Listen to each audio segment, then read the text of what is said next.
The chamber stretched so far into the distance that Marcus Webb could barely see where it ended. Thousands of platforms floated in the darkness, each one holding an alien delegate from somewhere in the galaxy. Some looked like giant insects. Others were clouds of gas contained in force fields. A few didn't have bodies at all, just patterns of light that pulsed with meaning. Marcus's translator couldn't decode. He stood alone on the presentation platform in the center of it all. The platform floated 500 meters above the chamber floor. There were no railings. Nothing to hold on to if he lost his balance. Just empty space on all sides and the distant floor below. This was the Galactic Council headquarters. The place where every major decision affecting trillions of lives got made. And right now, every eye, sensor, and consciousness in this massive room was focused on him. Marcus adjusted his suit jacket and tried to look calm.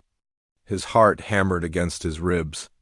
Sweat beaded on his forehead despite the climate control in his diplomatic uniform. This was his first time representing Earth before the full council assembly. He'd trained for 2 years, studied alien cultures and protocols, practiced his speech 10,000 times. None of it had prepared him for this. A deep vibration rolled through the chamber. The platforms began to move, rotating slowly around Marcus's position. It made him dizzy, made him feel like an insect pinned to a board for examination. Ambassador Marcus Webb of Earth. The voice came from everywhere at once. It spoke English, but beneath the words, Marcus heard a dozen other languages layered on top of each other. You stand before the Galactic Council to answer charges of technological proliferation. How do you plead? Marcus had known this was coming. Earth had been sharing technology with other species, medical advances, agricultural methods, clean energy designs, things that could save lives and improve civilizations. The Council had rules about that. Rules Earth had apparently broken. Honored Council, Marcus began. His voice sounded small in the vast chamber. Earth pleads not guilty. We shared knowledge that saves lives. We help species who asked for help. We believe that was the purpose of joining a galactic community. Silence answered him. Then laughter. Not human laughter. Sounds that ranged from clicking mandibles to electronic bursts to something that sounded like breaking glass. Hundreds of aliens laughing at the naive human. A new platform drifted closer to Marcus. On it stood a creature that looked like it was made of living crystal. Light refracted through its body in rainbow patterns. This was High Arbiter Velnther, the leader of the Galactic Council. The being who held more power than anyone else in known space. Ambassador Webb, Velnther said. Her voice resonated directly in Marcus's skull. You misunderstand the purpose of this council. We do not exist to share knowledge freely. We exist to control it. For 12,000 years, we have managed technological development across the galaxy. We decide which species receives what knowledge and when. We prevent dangerous advancement. We maintain order. Marcus felt cold despite the regulated temperature. With respect, High Arbiter Earth was not informed of these restrictions. We were told joining the council meant participating as equals. Equals? Another delegate spoke now. This one looked like a massive reptile with scales that shifted between blue and green. Your species discovered faster than light travel 30 years ago? 30 years. Some species in this chamber took 10,000 years to achieve that. You are infants playing with weapons you do not understand. More voices joined in. A chorus of alien languages that Marcus's translator rendered into overlapping. English, humanity shares fusion reactor designs without approval. They teach primitive. Species about genetic engineering. They publish research that should be classified. They answer questions that should never be asked. That last comment struck Marcus as odd. Questions that should never be asked? He filed that away for later. High Arbiter Velnther raised one crystalline appendage. The chamber fell silent immediately. Ambassador Webb, your species has been under council observation since you achieved interstellar capability. We have monitored your development closely. Very closely. The air around Marcus shimmered. Holographic displays materialized, showing scenes from Earth's recent history. Human researchers working in laboratories. Diplomats meeting with alien representatives. Scientists publishing papers.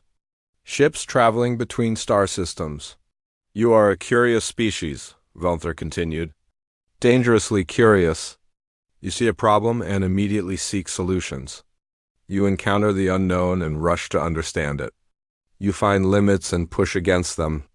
This is your nature. Marcus straightened his shoulders. Is curiosity a crime now? When it threatens galactic stability, yes.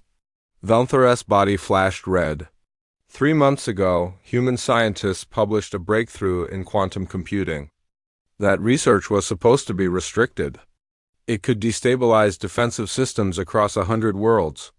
2 months ago, Earth's medical corps taught the outer colonies advanced surgical techniques. Those techniques require equipment those colonies cannot maintain safely. Last month, your diplomats helped negotiate a mining treaty between the borderland systems. Those systems have been in conflict for 2,000 years. 2,000 years, Ambassador. Their conflict was stable, predictable. Now you've introduced instability. Marcus blinked. We helped end the war. How is that bad? Because wars serve purposes. A new voice spoke. This delegate looked almost human, but its skin was pure white, and its eyes were solid black. Conflicts drain aggressive impulses. They occupy military resources. They prevent species from focusing on dangerous research. The borderland war was useful. You ended it. Now those species have free resources and nothing to fight about. What do you think they'll do with all that surplus energy?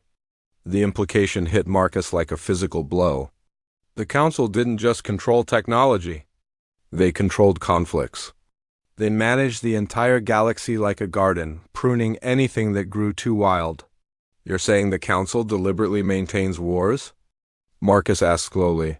We maintain balance, Velther corrected. Peace is not the absence of conflict, Ambassador.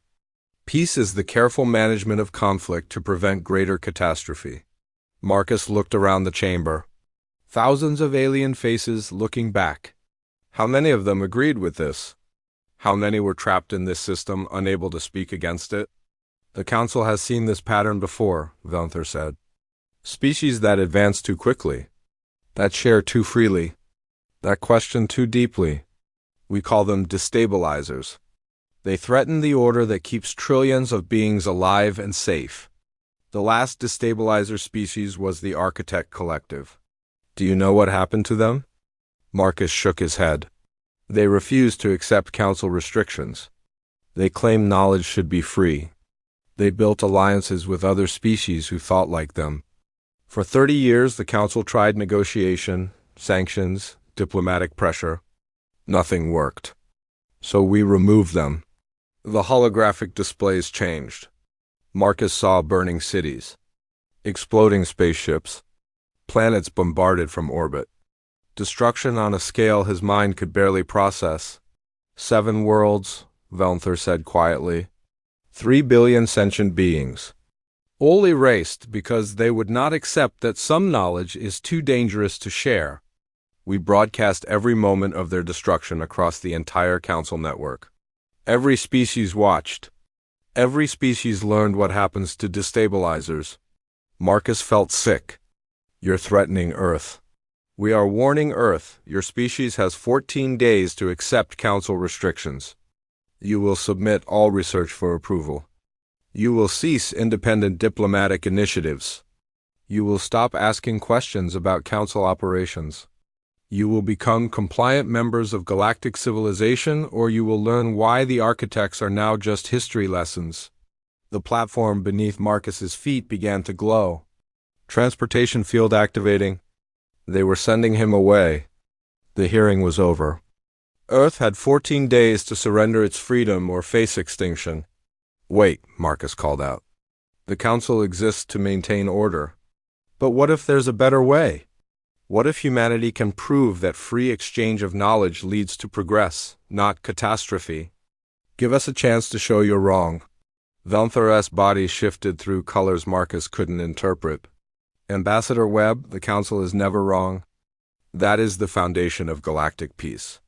We have maintained order for 12,000 years. Your species has existed in space for 30. You have nothing to teach us. Then you have nothing to fear from giving us 14 days to try. The chamber fell silent again. Marcus could feel the weight of thousands of alien minds considering his words, analyzing, calculating, judging. Very well, Velnthor said finally. 14 days. But know this, Ambassador. We are watching. Not just Earth, but every species you contact, every technology you share, every question you ask. If you truly believe humanity can prove the Council wrong, then prove it. But when you fail, as you will, your species will serve as our newest example. The architects are ancient history. Earth will be a fresh reminder of what happens to those who challenge Council authority. The transportation field activated. The chamber dissolved around Marcus. He felt the familiar sensation of matter converting to energy and back again. A second later, he stood in Earth's orbital embassy, his legs shaking and his mind racing. 14 days to save humanity. 14 days to prove that? Freedom was stronger than control. 14 days to find a way to beat a power that had ruled the galaxy for 12,000 years. Marcus took a deep breath and reached for his communicator. He had calls to make, plans to initiate, a revolution to start. The Council thought they knew how humanity would respond. They expected fear or defiance or desperate negotiation. They were about to learn their first lesson about humans. When faced with impossible odds. Humanity got creative. Director Lisa Okonkwo stared at the holographic star map floating above her desk. Red markers indicated Council military vessels. There were dozens of them positioned around Earth's solar system. Not close enough to be an immediate threat, but close enough to respond within minutes if needed. A blockade disguised as routine patrols. They were already in position before Marcus even entered that chamber, she said quietly. This whole hearing was theater. They'd already decided Earth was a threat? General James Herrick stood by the window looking out at the stars. 37 capital ships that we can detect. Standard doctrine suggests twice that many cloaked. We have 12 functional warships. Engagement would last maybe 20 minutes before they wiped us out. Then we don't engage, Marcus said. He'd been pacing since he returned from the Council headquarters. Adrenaline still coursed through his system. They want us to fight. They want Earth to do something that justifies military response? We don't give them that. Lisa pulled up another display. Intelligence reports from across the galaxy. The Council isn't just watching us. They've increased surveillance on every species we've had contact with. The medical research we shared with the healing systems? Council inspectors arrived there 6 hours ago. The agricultural methods we taught the outer colonies? Being audited.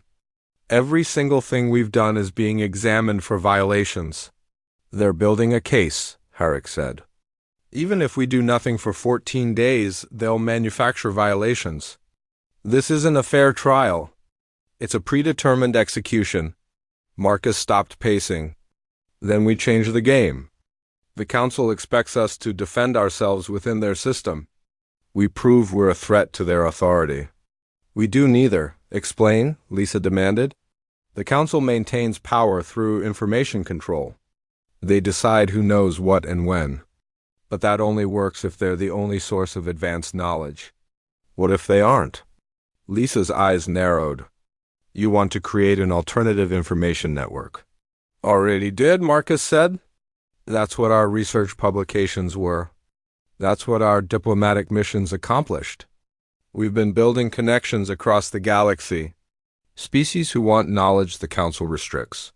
Scientists tired of having their research censored. Diplomats frustrated by artificial conflicts. We've been finding everyone who's dissatisfied with the system. That's espionage, Herrick said flatly. That's exactly the kind of thing the Council can use to justify destroying us, only if they catch us. Marcus pulled up his own display. A network diagram showing connections between hundreds of different groups across dozens of worlds. These aren't official contacts. No government communications. No diplomatic channels. Just individual scientists, researchers, and thinkers who've been talking to each other through channels the Council doesn't monitor. Lisa studied the diagram.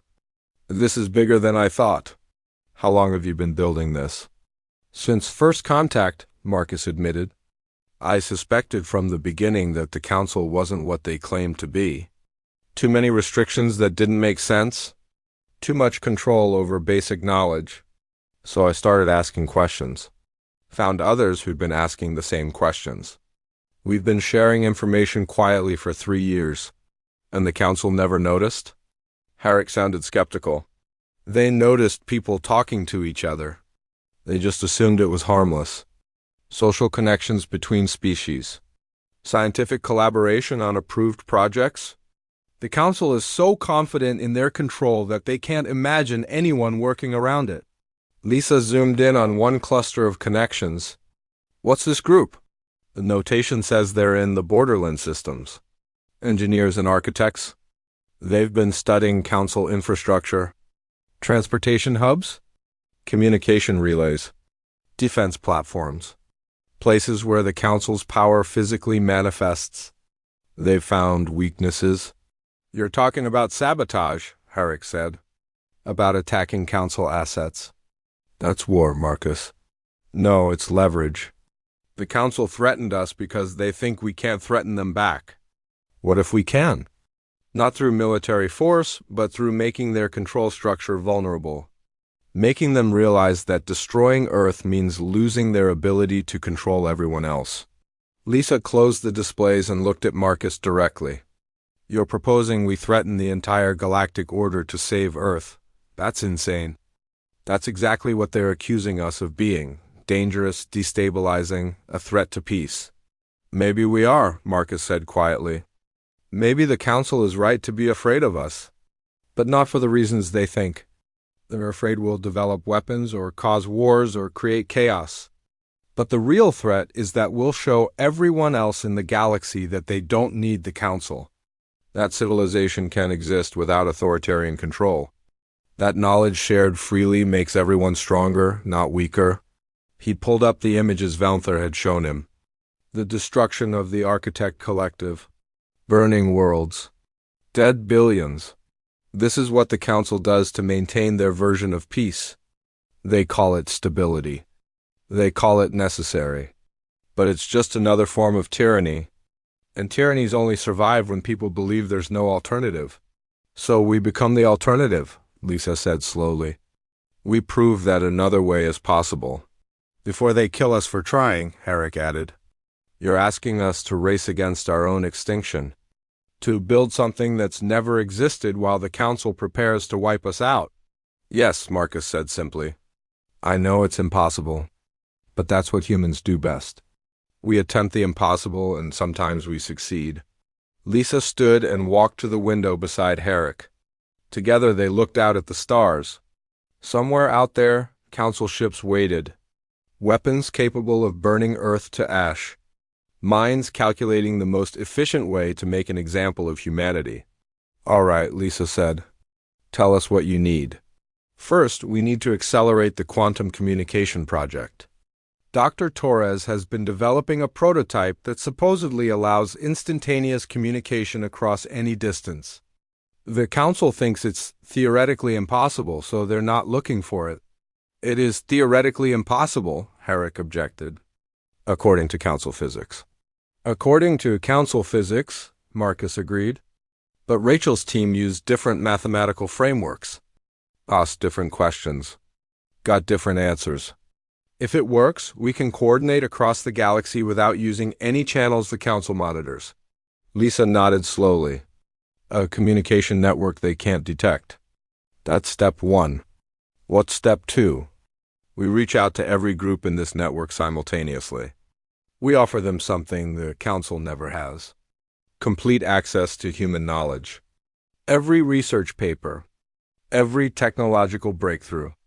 Every scientific discovery. No restrictions. No approval process. Just free exchange of information. That's what got us in trouble in the first place, Herrick pointed out. Exactly. So we do it on a scale that makes our previous sharing look like nothing. We flood the galaxy with knowledge. We make it impossible for the Council to contain.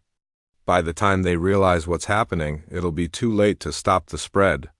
They'll use it as justification for extreme measures, Lisa said. They'll say we proved we're dangerous. Let them, because by then, hundreds of species will have benefited from that knowledge. We'll have seen what's possible without Council restrictions. The Council can destroy Earth, but they can't destroy an idea. And the idea that knowledge should be free is more dangerous to their power than any weapon we could build. Herrick turned from the window. You're betting everything on the hope that other species will defend us. That they'll stand up to the Council when we can't. No, Marcus corrected. I'm betting on something simpler. I'm betting that the Council won't destroy Earth if doing so makes them look weak. If we can demonstrate that killing us means losing control of everyone else, they'll hesitate. And in that hesitation, we build the alternative. We create the new system that makes the old one obsolete. It's still insane, Lisa said. But she was smiling slightly. But it's the kind of insane that might actually work. All right, I'll coordinate with Rachel on the quantum network. James, you prepare contingency plans in case the Council decides to attack before we're ready. And Marcus, you start reaching out to your contacts. Tell them it's time. Time for what? Herrick asked. Marcus looked at both of them. His friends. His allies. The people who would help him try to save Earth or die trying. Time to ask the questions the Council doesn't want answered. Time to challenge 12,000 years of accepted truth. Time to find out if humanity really is as dangerous as they fear. He pulled up one final display. A countdown timer. 13 days, 7 hours, 23 minutes until the Council's deadline. Time to start a revolution. Lisa and Herrick exchanged glances. Then, simultaneously, they nodded. For Earth, Lisa said. For freedom, Herrick added. For asking different questions, Marcus finished. The three of them stood in the office, looking out at a G. A galaxy that didn't know it was about to change forever. Somewhere out there, Council ships waited to enforce order. But somewhere else, in laboratories and workshops and meeting rooms across hundreds of worlds, people were already starting to wonder, what if the Council was wrong? What if there was another way? What if humanity's questions were exactly what the galaxy needed? In 13 days, they would have their answer. One way or another, Dr. Rachel Torres hadn't slept in 36 hours. Her eyes burned. Her hands shook from too much coffee. But the device in front of her was finally working. Actually working? Not just in theory, but in proven, measurable reality, the quantum communicator looked like nothing special. A small crystalline matrix suspended in a magnetic field. Wires and sensors connected it to monitoring equipment. But what it represented was revolutionary. It was a message system that operated outside normal spacetime. Instantaneous communication across any distance. A way to talk that the Council couldn't detect, intercept, or shut down. Test sequence 17, Rachel said into her recorder. Transmitting to the Henderson station. Distance 4.7 light-years. She typed a simple message into the system. Just 3 words. Can you hear me? The response came back instantly. Not 4 years later when light would have traveled the distance. Not through relay stations or communication networks. Just immediately. Reading you perfectly. Signal strength excellent. This is impossible and it's working. Rachel laughed. Exhausted, slightly hysterical laughter. She'd done it. Her team had done it. They'd broken fundamental laws of physics that the Council claimed were unbreakable. Except those laws were only unbreakable within the Council's framework. Within their understanding of how the universe worked. Humanity had asked different questions and gotten different answers. Her communicator buzzed. Director Okonkwo calling. Rachel answered, still staring at her impossible device. Tell me you have good news, Lisa said without preamble. We have a working quantum communication system. Full bandwidth. Unlimited range. Zero detectable signature. It works, Lisa. It actually works. How many units can you produce in 12 days? Rachel's euphoria dimmed slightly. We have 37 functioning prototypes. Building more requires resources we don't have and time we don't have. Why 12 days? Because in 12 days, Marcus needs to coordinate simultaneous contact with over 100 different groups across the galaxy. Contact that the Council can't monitor. Your quantum communicators are the only way to do that. Rachel looked at her device. 37 units, 100 contacts. The math didn't work. We'd need each communicator to serve as a relay point, she said slowly, thinking through the problem. Create a network where each unit can route messages to others nearby. Not point-to-point communication, but a web. Distributed and redundant. Can you do that? In theory, the quantum entanglement should allow it. But we'd need to reconfigure all existing units and test the network stability. If even one node fails, it could cascade through the whole system. Then make sure they don't fail. Rachel, this is critical. Marcus is planning something that could save Earth or get us all killed. Probably both. But it only works if we can coordinate actions across dozens of systems simultaneously, without Council detection. Rachel felt the weight of those words. Her experimental physics project had just become the linchpin of humanity's survival. I'll need my entire team. Full access to the fabrication labs. And authorization to contact the groups where we're placing units. They need to understand the technology well enough to maintain it. Done. Send me your requirements.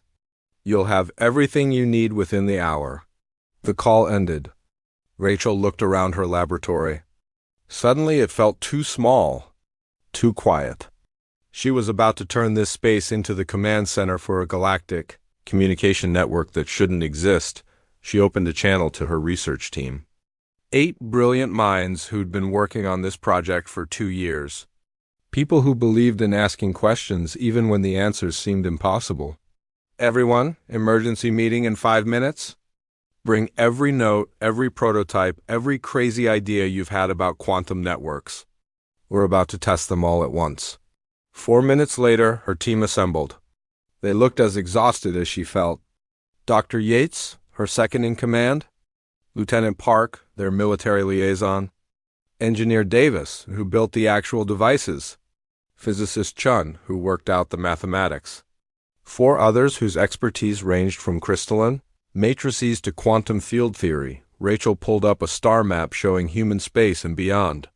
We're going to build a communication network that spans the galaxy. We have 12 days. The Council can't know it exists. If we fail, Earth dies. Questions? Yates raised his hand. Just one. When do we start? Rachel grinned. 5 minutes ago. We're already behind schedule. For the next 10 hours, they worked without stopping.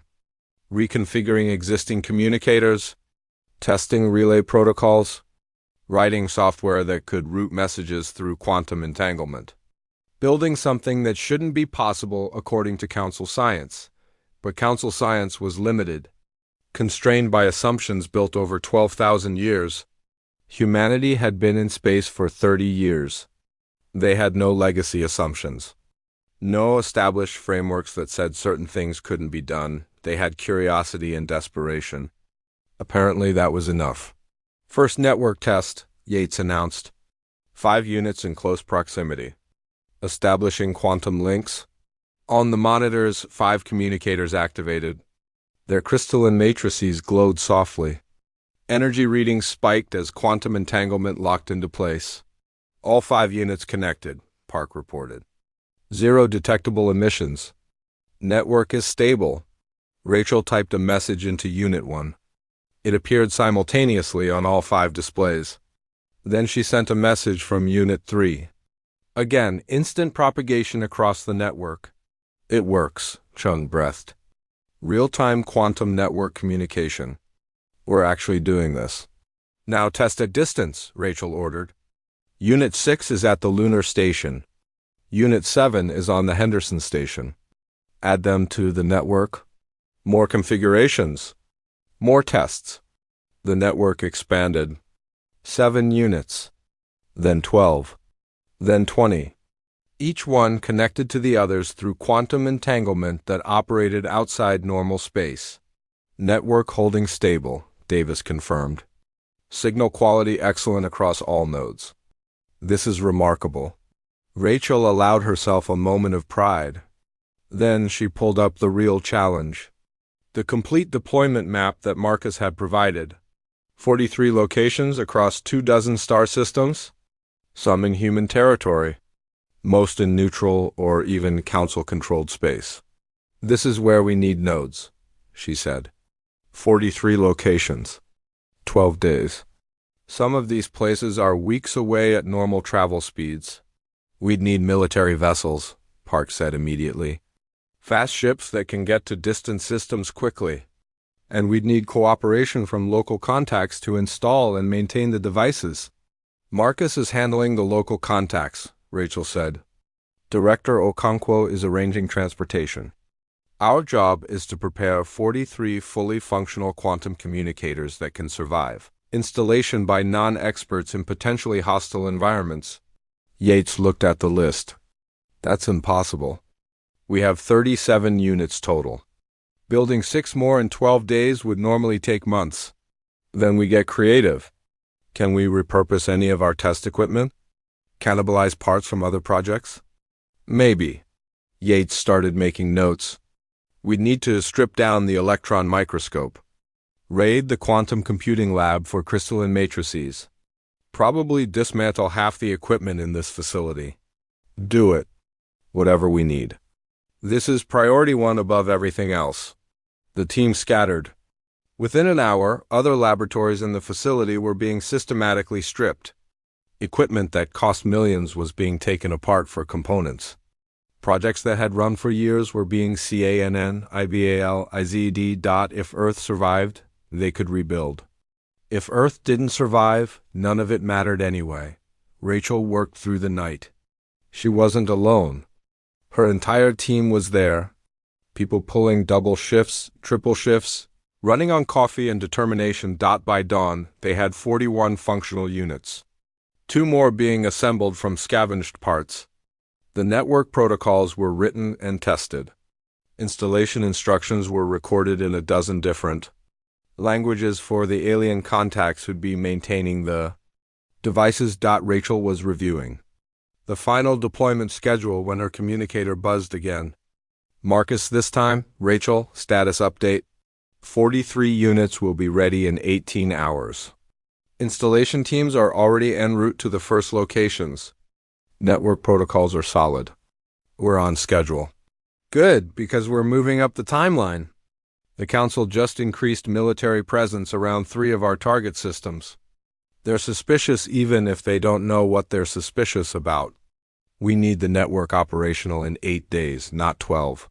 Rachel's stomach dropped. 8 days. They'd already been pushing impossible deadlines. Now they had even less time. Marcus, that's not enough time.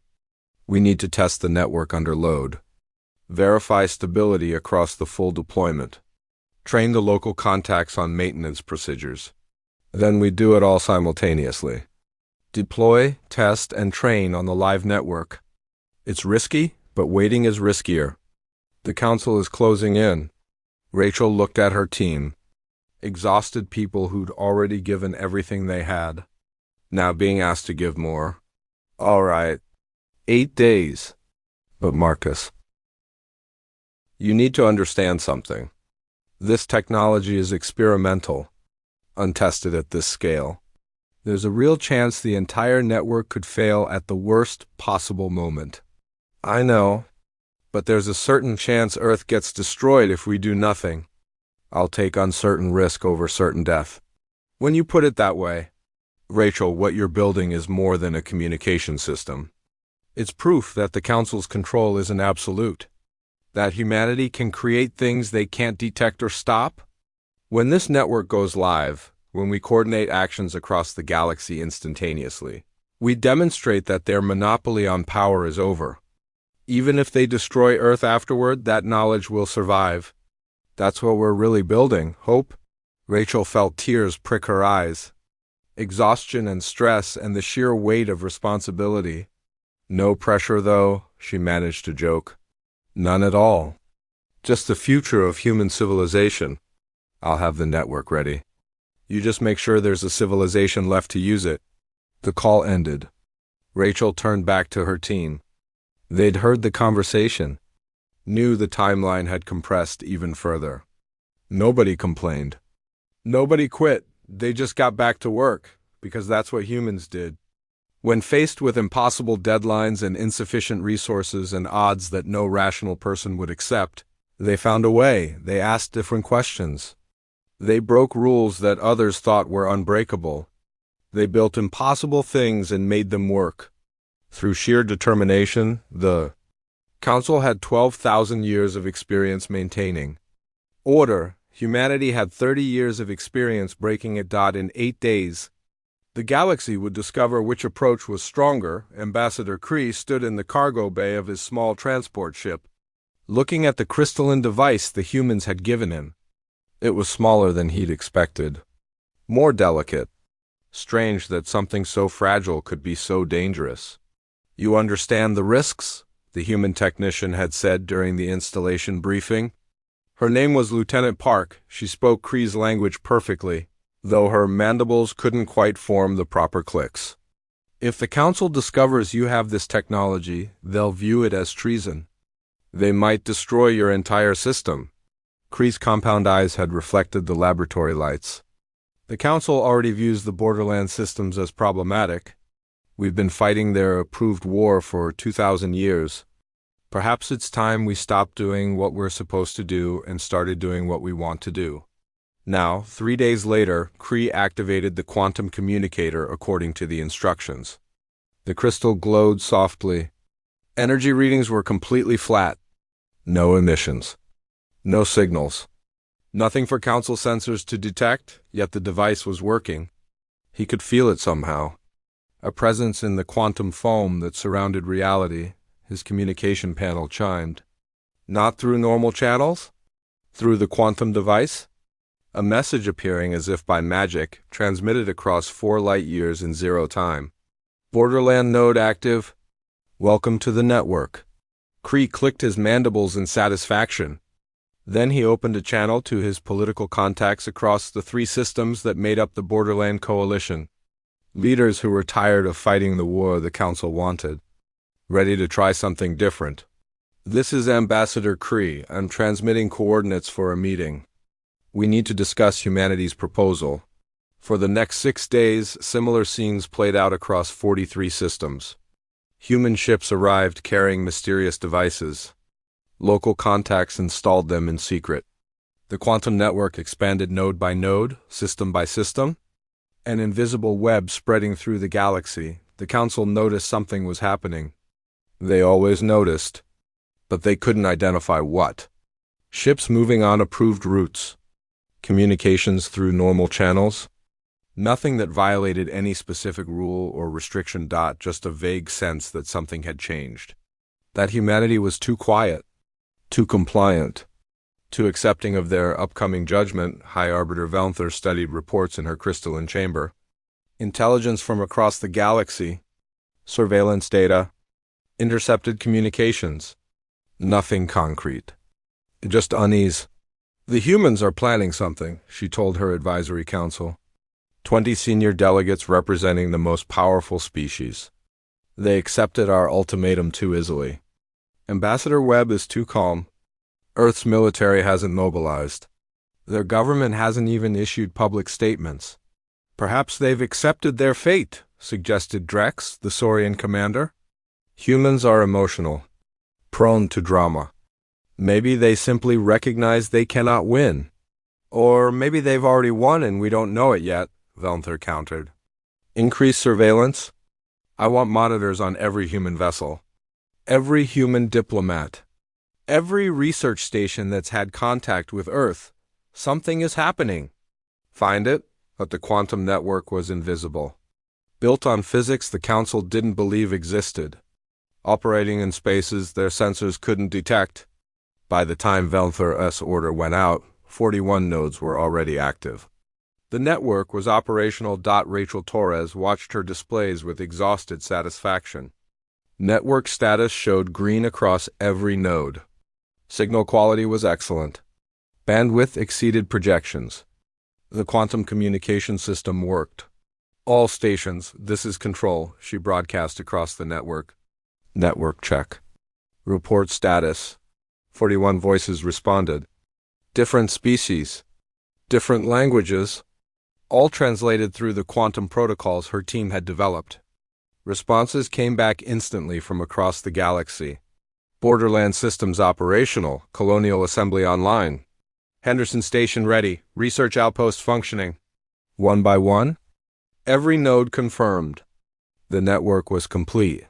Humanity now had instantaneous, undetectable communication spanning dozens of star systems. Phase 1 complete, Rachel reported to Director Okonkwo. Network is stable and functional. Ready for Phase 2 on your signal? Lisa's image appeared on the quantum channel. Behind her, Rachel could see tactical displays showing Council ship positions. They'd moved closer to Earth, the noose tightening. Marcus is addressing the Council in 2 hours, Lisa said. He's going to make an offer they'll probably refuse. When they do, that's when we activate Phase 2. Are you ready? As ready as we'll ever be. The network can handle coordinated transmission to all nodes simultaneously. We can synchronize actions across the entire galaxy with zero communication lag. Then let's hope that's enough, because we're about to find out if humanity's gamble pays off or gets us all killed. 2 hours later, Marcus Webb stood again in the Galactic Council chamber. The same massive space, the same thousands of delegates. But this time Marcus wasn't afraid. He knew something they didn't. High Arbiter Velnther, he began, his voice steady and clear. Earth has considered your ultimatum carefully. We understand the Council's concerns. We acknowledge that our rapid advancement and free sharing of knowledge threatens the system you've maintained for 12,000 years. Velnther's crystalline body pulsed with satisfaction. Then you accept the restrictions? No, we reject them completely. The chamber erupted in noise. Hundreds of aliens expressing shock, anger, approval, fear. Marcus waited for silence. We reject them, he continued, because they're based on a false premise. The Council claims it maintains galactic peace through controlled development. But that's not peace. That's stagnation enforced by threat of violence. Real peace doesn't require oppression. Bold words from a species facing extinction, Drex growled. Perhaps. But we're not alone in thinking them. High Arbiter, you asked what humanity has been doing during our 14 days. Let me show you. Marcus activated his communicator. Across the quantum network, Rachel transmitted the signal dot in the borderland systems. Defense platforms activated simultaneously. Not attacking anything.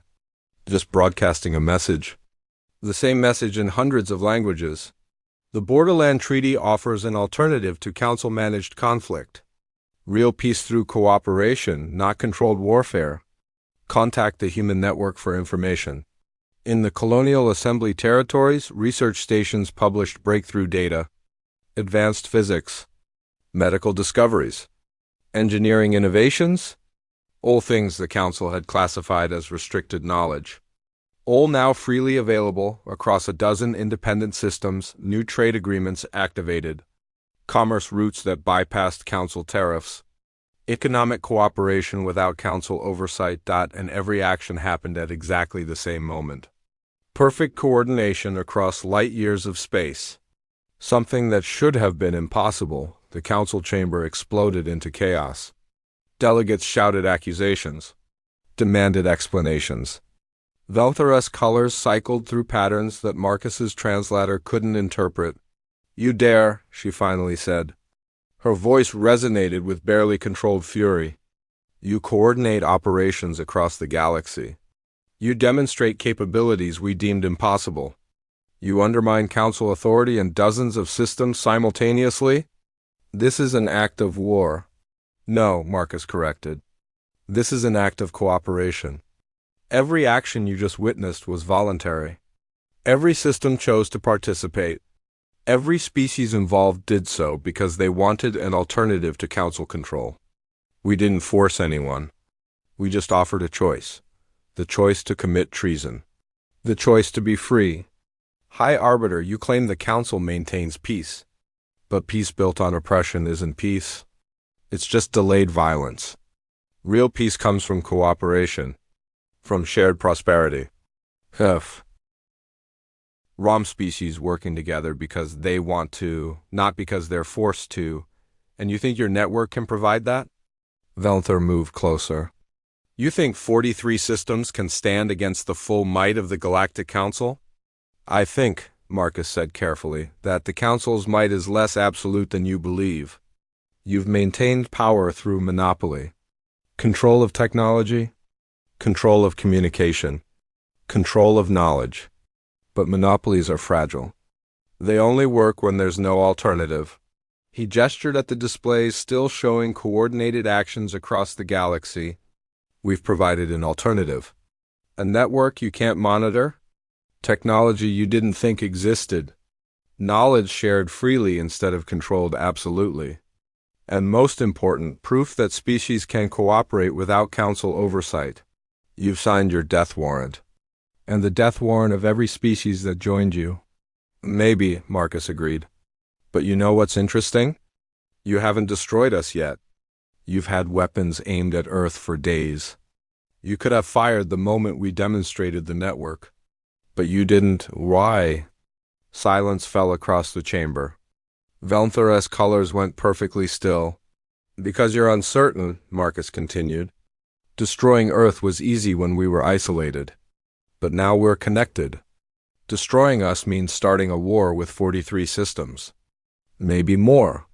Every species watching this knows that if the Council destroys us for offering freedom, they could be next. Your monopoly on power only works when everyone believes resistance is impossible. We just proved it isn't. Then we'll prove it is, Drex snarled. Fleet Command, prepare to engage human systems. Show them what happens to rebels. Marcus felt his heart hammer. This was the moment. Either humanity's gamble worked or it all ended right here. Wait, the voice came from an unexpected source. A delegate Marcus didn't recognize. A being that looked like it was made of flowing water held in a containment field. High Arbiter, if I may speak? Velnther's color shifted. Uncertainty? Speak, Delegate Thresh. The human is correct about one thing. The Council's power rests on our unified authority. If we destroy Earth and the 43 systems that join their network, we demonstrate power. But we also demonstrate fear. We show every species in the galaxy that we're threatened by free exchange of knowledge. That makes us look weak, uncertain, no longer invincible. Other delegates began speaking. A chorus of voices expressing similar thoughts. Marcus listened in growing hope that the Council was divided.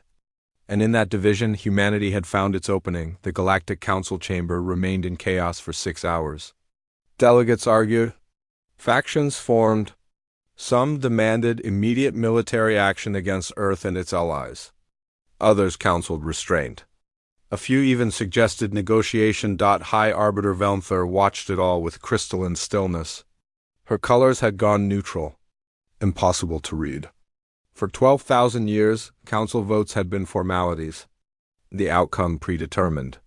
Unity absolute. Not anymore. Marcus Webb remained on his presentation platform, listening to the debate. His legs ached from standing so long.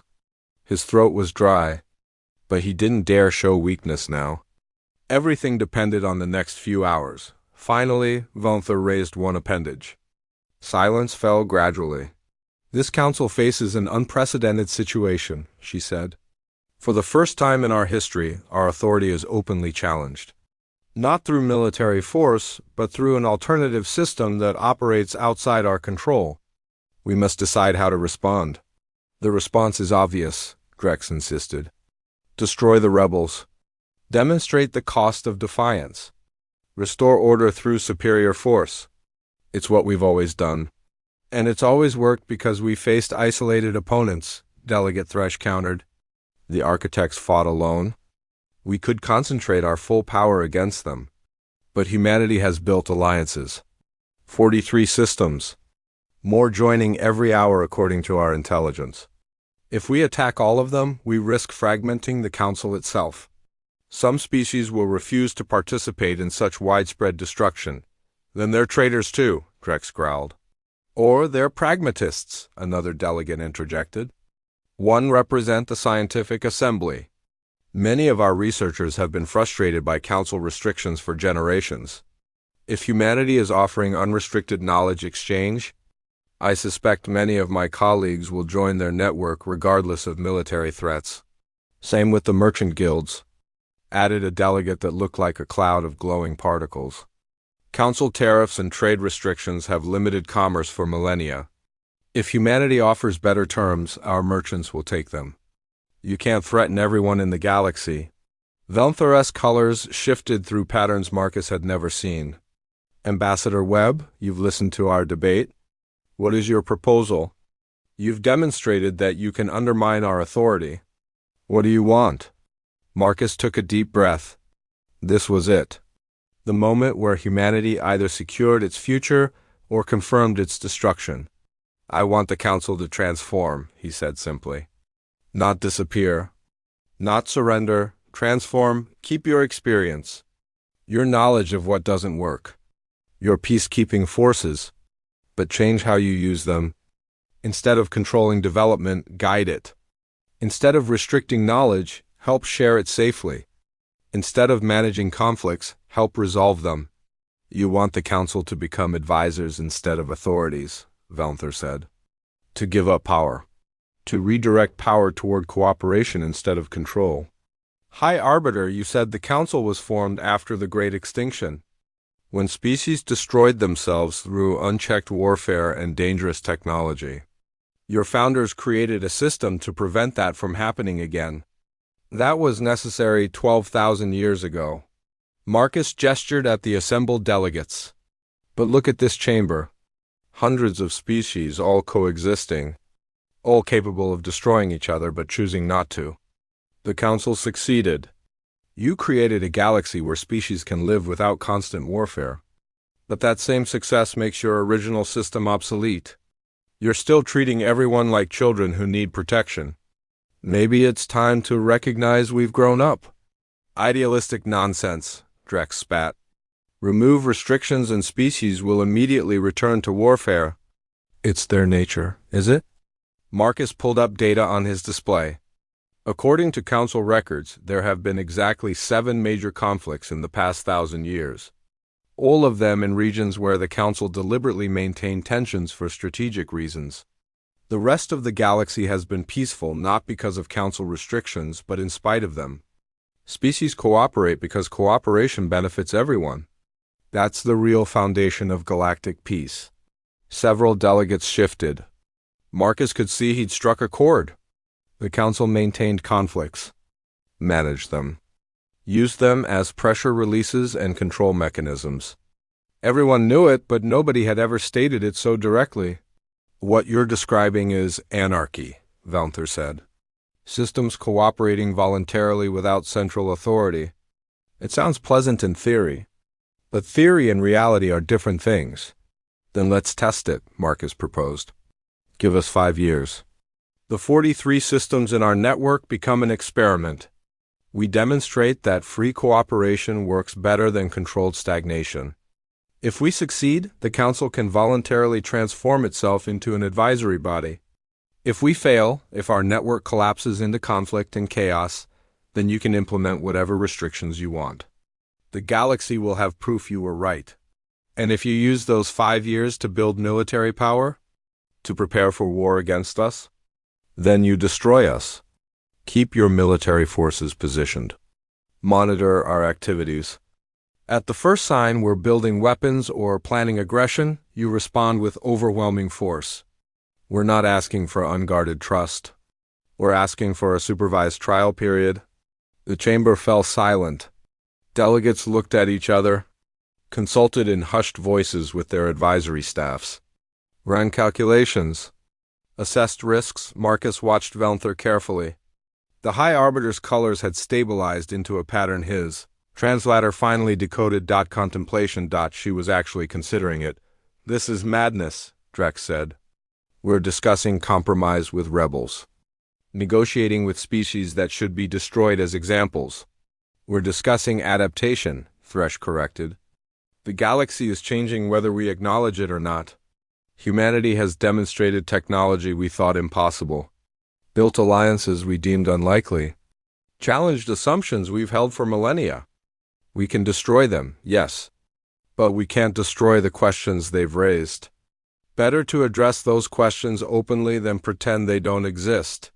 Velnther drifted higher, positioning herself at the center of the chamber's rotation. A vote will be called. All delegates will cast their judgment on Ambassador Webb's proposal. 5 years of supervised autonomy for the human network. If approved, the experiment proceeds under Council observation. If rejected, military response against Earth and allied systems will commence immediately. Marcus felt his mouth go dry. A vote, the fate of humanity decided by aliens who'd been debating for hours. Some sympathetic, many hostile, all calculating political advantage. This vote requires a supermajority, Velnther continued. 75% agreement. Less than that, and the proposal fails? Delegates, register your votes. The chamber filled with light. Each platform glowed with a color representing the delega.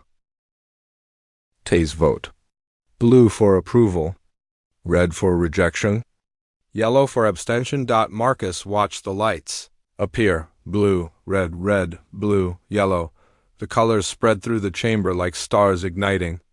Some sections glowed predominantly blue. Others burned angry red. Voting complete, Velnther announced. Tabulating results.